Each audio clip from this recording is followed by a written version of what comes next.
Sairaalafyysikot ovat lääketieteellisen fysiikan ja tekniikan erikoisasiantuntijoita, joilla on 5 vuoden erikoistumiskoulutus sekä lisensiaatin tai tohtorin tutkinto.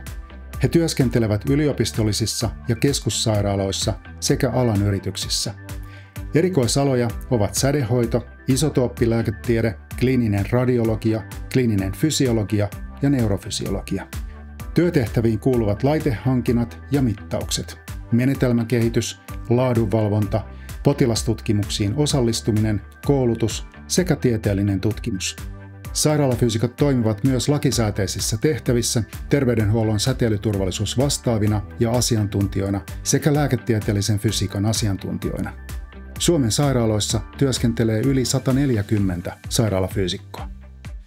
Sairaalafyysikoiden työ alkoi Suomessa 1930-luvulla sädehoidosta. Edelleenkin suurin osa sairaalafyysikoista työskentelee sädehoidon parissa, jossa heidän on oltava tiiviisti mukana myös Suomen säteilylain perusteella. Sairaalafyysikot vastaavat sädehoidon lääketieteellisten säteilyannosten ja annossuunnittelujärjestelmän oikeellisuudesta ja ohjaavat säteilyä tuottavien laitteiden turvallista käyttöä sekä huolehtivat potilaiden ja henkilökunnan säteilysuojelusta. He tekevät usein vaativimmat sädehoidon annossuunnitelmat ja tarkastavat kaikki annossuunnitelmat ennen syöpäpotilaan hoidon aloittamista. Annossuunnittelu viekin suuren osan sairaalafyysikon työajasta sädehoidossa. Isotooppilääketiede käyttää radioaktiivisia aineita ihmisen tutkimiseen ja hoitamiseen. Sairaalafyysikolla on keskeinen rooli isotooppilääketieteen laboratoriossa vastaten laitteiden toiminnasta, menetelmäkehityksestä, laadunvalvonnasta ja säteilyturvallisuudesta. Kuvausmenetelmiä ovat gamma, SPECT ja positroniemissiotomografiakuvaus eli PET sekä hoitoina muun muassa kilpirauhasen radiojodihoidot. Suomessa isotooppilääketiede liittyy läheisesti kliinisen fysiologian erikoisalaan. Kliinisessä fysiologiassa tutkitaan ihmisen kehon erilaisia fysiologisia toimintoja, kuten sydämen ja keuhkojen toimintaa. Kliinisessä fysiologiassa sairaalafyysikolla on keskeinen rooli näiden kehon toimintojen mittausmenetelmien ylläpidossa.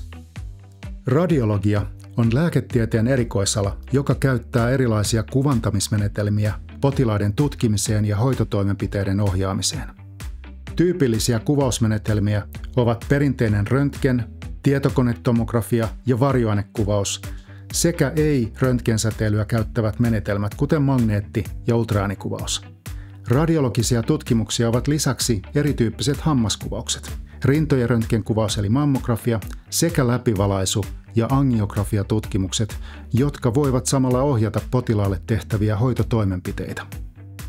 Radiologiassa sairaalafyysikot vastaavat kuvantamislaitteiden oikeasta ja säteilyturvallisesta käytöstä, laadunvalvonnasta ja laitehankinnoista. Suuret laitemäärät ja usein myös pitkät maantieteelliset etäisyydet edellyttävät monipuolisten työkalujen hyödyntämistä ja kehittämistä. Osallistuminen vaativiin potilastutkimuksiin ja niiden analysointi on osa sairaalafyysikon työtä. Kliininen neurofysiologia on lääketieteen erikoisala, jossa tutkitaan ihmisen hermostoa. Tutkimusmenetelmiä ovat aivo-, lihassähköiset ja johtoratamittaukset sekä unitutkimukset. Kivun ja pitkittyneen masennuksen magneettistimulaatiohoidot ja aivokuoren toiminnallisten alueiden kartoitus ennen leikkaushoitoa ovat myös osa kliinisen neurofysiologian erikoisalaa. Sairaalafyysikko voi osallistua tutkimukseen erilaisissa ympäristöissä, kuten tehohoito- ja leikkausosastoilla.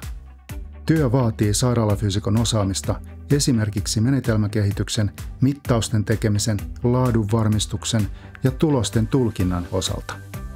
Sairaalafyysikkojen työ kehittyy jatkuvasti.